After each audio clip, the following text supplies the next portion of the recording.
पिछले हफ्ते में देखिए जहां पर तौहीद और शिर्क का मामला आएगा ना, इससे पहले भी कहा हूं कि चोट वैसे ही लगेगी। सबसे ज्यादा चोट कहां लगती है? उन चीजों पे लगती है जिनको आपने दिलों के अंदर बैठा रखा है, एक मकाम मर्तबा दे रखा है, और कुरान और सुन्नत उसे चकनाचूर कर देते हैं जब आप, तो उस वक्त आपको सबसे ज्यादा चोट का एहसास हो। सबसे ज्यादा क्या है? उसी वक्त चोट लगती है। एक आदमी किसी का बुत पहले ही से ज़हनो दिमाग में बैठाए हुए है, फला तो बहुत बड़े हैं, और अल्लाह के पैगंबर सल्लल्लाहु अलैहि वसल्लम की एक हदीस आती है और कहती है कि ये आम लोगों की तरह है अल्लाह के रसूल के मुकाबले में। जब अल्लाह के पैगंबर आ गए तो आम लोग उनके मुकाबले में आम शख्स हो गए, आप सल्लल्लाहु अलैहि वसल्लम के मुकाबले में इनकी कोई हैसियत नहीं है।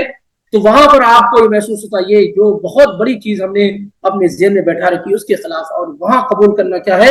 मुश्किल होता है। इसलिए दिलों के अंदर अल्लाह उसके रसूल सल्लल्लाहु अलैहि वसल्लम की इतनी मोहब्बत भर लीजिए कि उसमें जगह ही बाकी ना रहे, ना अल्लाह का मकाम देने के लिए, ना रसूल का मकाम देने के लिए। और अगर आपने इन दोनों के लिए अपने दिलों के अंदर जगह खास कर ली है और पूरे एरिया को ब्लॉक कर दिया है आपने, न अल्लाह के लिए कोई जगह है, अल्लाह के अलावा किसी के लिए जगह है, और न रसूल के अलावा किसी के लिए जगह है, यानी जो चीजें इनके लिए खास है, तो फिर इंशाअल्लाह रब्बुल आलमीन आपके कामयाब होने में कोई चीज रुकावट नहीं होगी। लेकिन अगर आपने जो चीजें जितनी मोहब्बत अल्लाह के लिए होनी चाहिए कुछ जगह खाली रखी हैं, कुछ रसूल के लिए खाली रखी हैं, तो याद रखिए फिर आप में खतरे बढ़ते जाएंगे। इसलिए इसको बिल्कुल अल्लाह उसके रसूल की मोहब्बत को दिलों के अंदर बिल्कुल भर लीजिए कि कहीं से किसी के आने की कोई गुंजाइश न रहे। और इसीलिए अल्लाह के पैगंबर सल्लल्लाहु अलैहि वसल्लम ने कहा कि ईमान की लज्जत वो आदमी महसूस करेगा जिसके दिल में अल्लाह और उसके रसूल सबसे ज्यादा महबूब और पसंदीदा, वो ज़ाक़ तामल ईमान, ईमान की लज्जत को उसने चख लिया, महसूस कर लिया, जिसके नजदीक अल्लाह उसके रसूल उन दोनों के अलावा सबसे ज्यादा महबूब हो गए। समझ रहे? सीरत में हम कहां पहुंचे थे पिछले दिनों में? अल्लाह के नबी अलैहिस्सलातु वस्सलाम का जो सफर हिजरा है, हिजरत का जो सफर है, जो गारे सौर से यानी मक्का से होता हुआ गारे सौर में 3 रातों का क़याम, फिर वहां से अल्लाह के नबी अलैहिस्सलातु वस्सलाम का मदीने के लिए निकलना, और आपके साथ 4 लोग होते हैं। हिजरत के सफर में कितने लोग होते हैं?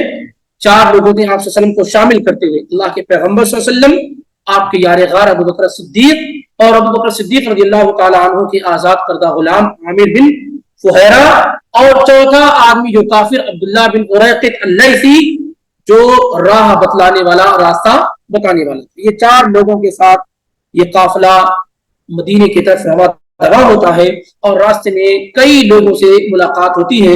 उनमें से बाज वो चीजें हैं जो सही तौर पे साबित है, जैसे सुराका बिन मालिक का पीछा करना, इसी तरीके से उम्मे माबद अल-खुज़ाइया रज़ियल्लाहु ताला अन्हा के यहाँ अल्लाह के नबी सल्लल्लाहु अलैहि वसल्लम का जाना और दूध का मोजिज़ा होना वगैरह वगैरह। इसी तरीके से ज़ुबैर बिन अव्वाम रज़ियल्लाहु ताला अन्हुमा का मदीने से पहले अल्लाह के पैगंबर से मुलाकात करना, और दोनों को, अबू बकर सिद्दीक को और अल्लाह के पैगंबर को, ज़ुबैर रज़ियल्लाहु ताला अन्हु ने कपड़ा भी पहना है, जैसा कि सही बुखारी में मौजूद है।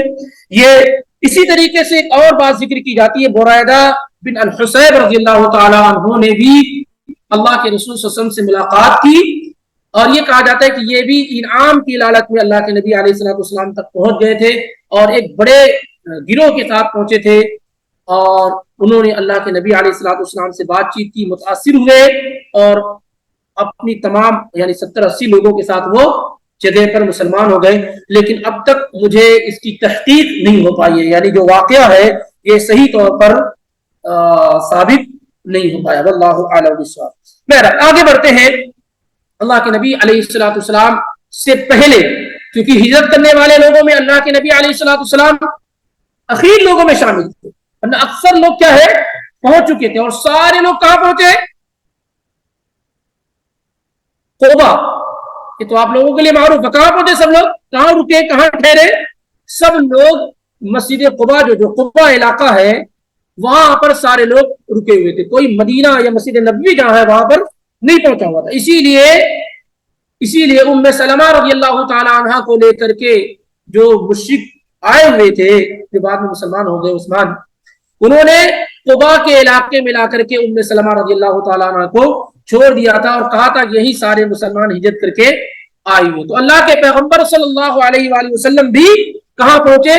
قبا پہنچے. قبا در حقیقت ایک کنواں تھا، قبا نام کا ایک کنواں تھا، لیکن اسی پر اس علاقے کا نام قبا ہو گیا، اس علاقے کا نام قبا ہو گیا. اور خزرج، یہ مدینے کا بڑا قبیلہ، اوس اور خزرج یہ دو بڑے قبیلے تھے. تو خزرج کا ایک گروہ یا ایک شاخ، ایک برانچ جو ہے بنی عمرو بن عوف، جیسے خزرج بڑا قبیلہ اوپر جا کے ملتے ہیں، ان کی اولاد میں سے ایک اولاد اور ان کے بال بچے یہ سب کہاں آباد تھے؟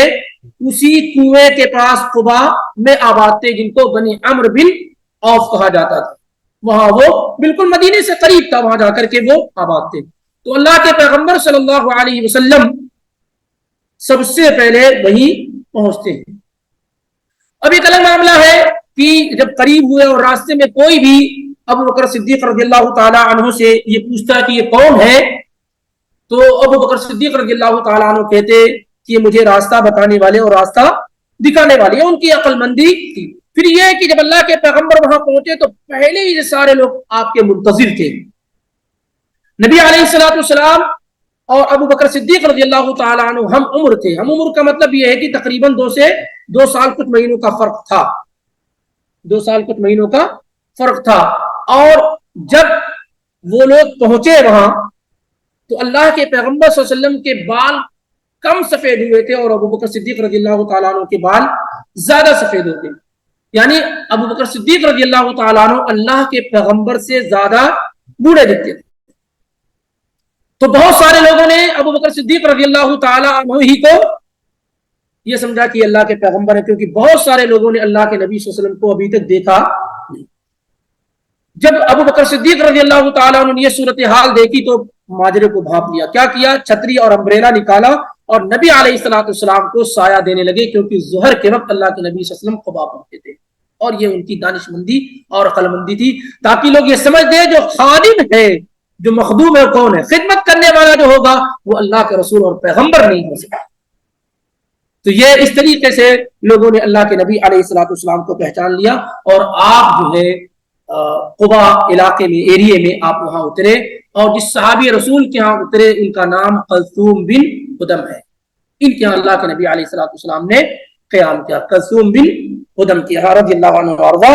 اور سعد بن خیثمہ رضی اللہ تعالیٰ عنہ، جو بالکل یہ جو آپ قبا دیکھ رہے ہیں نا، قبا کے ساؤتھ کی طرف ان دونوں کا گھر تھا. جو مسجد نظر آ رہی ہے اس کے ساؤتھ کی طرف دونوں کا گھر تھا، کلثوم بن خدم اور سعد بن خیثمہ رضی اللہ تعالیٰ عنہ. سعد بن خیثمہ رضی اللہ تعالیٰ عنہ جو تھے وہ انمیریڈ تھے، شادی شدہ نہیں تھے. تو اللہ کے پیغمبر صلی اللہ علیہ وسلم قیام کلثوم رضی اللہ تعالیٰ عنہ کے یہاں کرتے، لیکن جب لوگوں سے ملنا ہوتا تو اس کے لیے سعد بن خیثمہ رضی اللہ تعالیٰ عنہ کے گھر چلے جاتے، کیونکہ یہاں ان کی شادی شدہ نہیں تھے، تو لوگوں کے ساتھ ملنے جلنے میں آسانی ہوتی. یوم الاثنین کے دن اللہ کے پیغمبر صلی اللہ علیہ وآلہ وسلم کیا ہے؟ قبا پہنچتے ہیں یوم الاثنین کے دن. اس میں اتفاق ہے کہ اللہ کے نبی علیہ الصلوۃ والسلام قبا پہنچے تو وہ کون سا دن تھا؟ یوم الاثنین کا. تاریخ کے متعلق کیا ہے؟ تھوڑا اختلاف موجود ہے. ربیع الاول کی 14 تاریخ تھی اور نبوت کا 14واں سال تھا. ربیع الاول کی 14 تاریخ تھی اور نبوت کا 14واں سال تھا. اور انگریزی کیلنڈر کے حساب سے 23 سپٹمبر 622 عیسوی تھی. یہ مولانا شفیع الرحمان مبارک پوری رحمہ اللہ کی رائے ہے اور یہی رائے زیادہ درست ہے. اور مکمل اللہ کے نبی علیہ الصلوۃ والسلام 53 سال کے ہو چکے تھے. جب آپ قبا پہنچے تو 53 سال کے آپ ہو چکے تھے. کتنے دنوں تک قبا میں آپ کا قیام رہا؟ اس سلسلے میں کئی روایات موجود ہیں. بعض لوگوں نے کہا کہ 10 سے زیادہ دنوں کا قیام رہا، کچھ لوگوں نے 17-18 دن کہا ہے، لیکن زیادہ رائے علماء کی یہ ہے، سیرت نگاروں کی، آپ کا قیام 4 دنوں تک رہا. यौमुल इस्नैन को आप पहुंचते हैं ज़ोहर के वक्त, यौमुल इस्नैन, यौमुल सुलसा, यौमुल अरबिया, यौमुल खमीस, और जुमे के दिन आप सुबह में मदीने के लिए रवाना हो जाते हैं। यानी मंडे, ट्यूसडे, वेडनेसडे, थर्सडे और फ्राइडे को बिल्कुल सवेरे सवेरे अल्लाह के नबी अलैहिस्सलाम क्या है वहां से निकल जाते हैं। इन दिनों में अल्लाह के नबी अलैहिस्सलाम ने मस्जिद कुबा तामीर फरमाई। क्या तामीर फरमाई?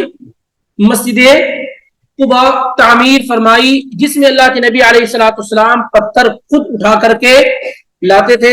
सहाबा ने आपको देखा तो उन्होंने कहा अल्लाह के पैगंबर आप छोड़िए, हम उठाते हैं। तो आपने कहा मेरे पत्थर को छोड़ने की जरूरत नहीं, आप खुद एक नया पत्थर लेकर के आओ। तो आप सल्लल्लाहु अलैहि वसल्लम ने ये मस्जिद कुबा जो आज मौजूद है, ये आप सल्लल्लाहु अलैहि वसल्लम ने तामीर फरमाई।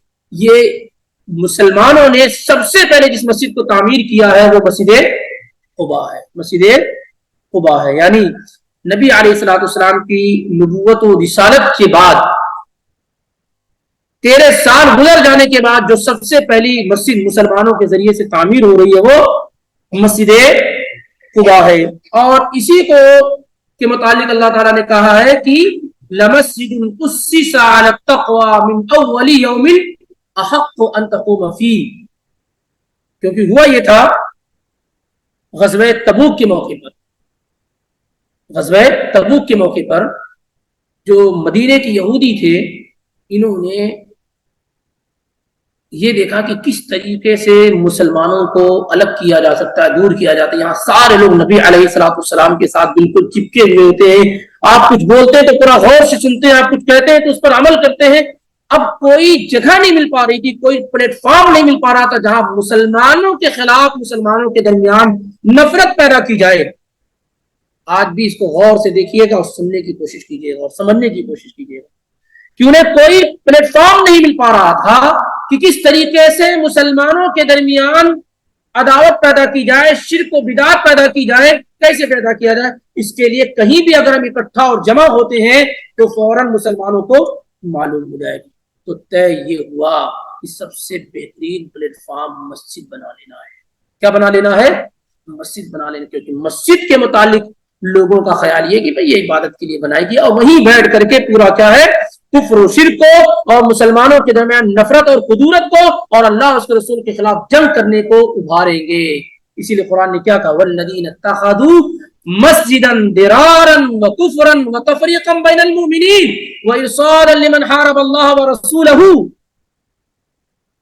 याद रखिए, जब उस जमाने के लोग मस्जिदों को इस पर्पस के लिए बना सकते हैं जिस जमाने में सहाबा मौजूद हैं, तो क्या इस जमाने में मस्जिदों को कुफ्र और शिर्क और बिदअत को फैलाने के लिए नहीं बना सकते?